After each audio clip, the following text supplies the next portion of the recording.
Alors je suis foncièrement opposée à un centre. Je trouve absolument aberrant d'accueillir des personnes dans un centre. Pour moi, ça devient du parquage. On parle beaucoup de ghetto, mais c'est un petit peu ça. Le fait que le bâtiment ne sera pas équipé d'appartements nous montre clairement qu'il sera pratiquement impossible d'y accueillir des familles. Donc voilà, il y a deux volets qui nous dérangent dans ce projet.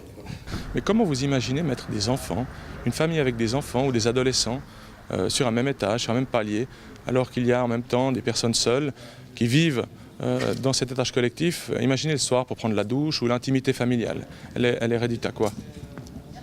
Pour vous, ceci ne se heurte pas à une problématique d'urgence. Vous dites que dans tous les cas, construire un foyer durera à peu près 4 ou 5 ans et que la mise en place d'une politique de construction d'appartements pour migrants durera à peu près la même chose.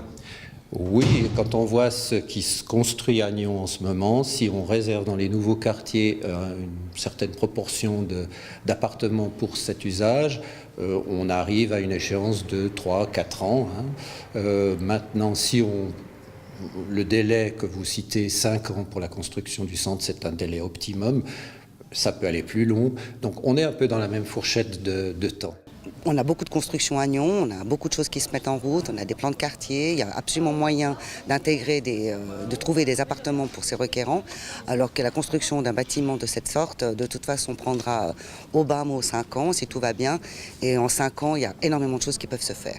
Je pense que l'EVAM a quand même pas mal de structures et de potentiel pour faire face à des afflux massifs dans le canton sans obligatoirement construire ce centre à Nyon. Centre qui va héberger environ 180 personnes d'après les projections.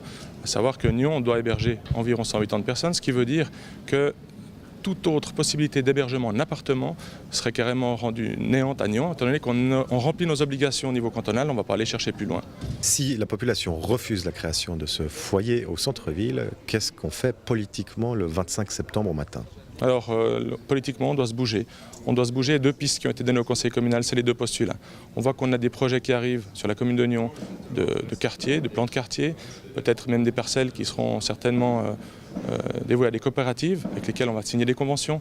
Et on essaie de se bouger dans ce sens-là pour trouver les appartements nécessaires. À savoir qu'actuellement, je pense qu'avec 4 personnes en appartement, par appartement, on peut imaginer que 25 ou 30 appartements dans toute la superficie de la commune peuvent suffire à répondre aux besoins actuels que le canton nous demande. Donc vous nous assurez, le comité d'opposition n'est pas en train de jouer la montre? Ah, pas du tout. Pas du tout, au contraire.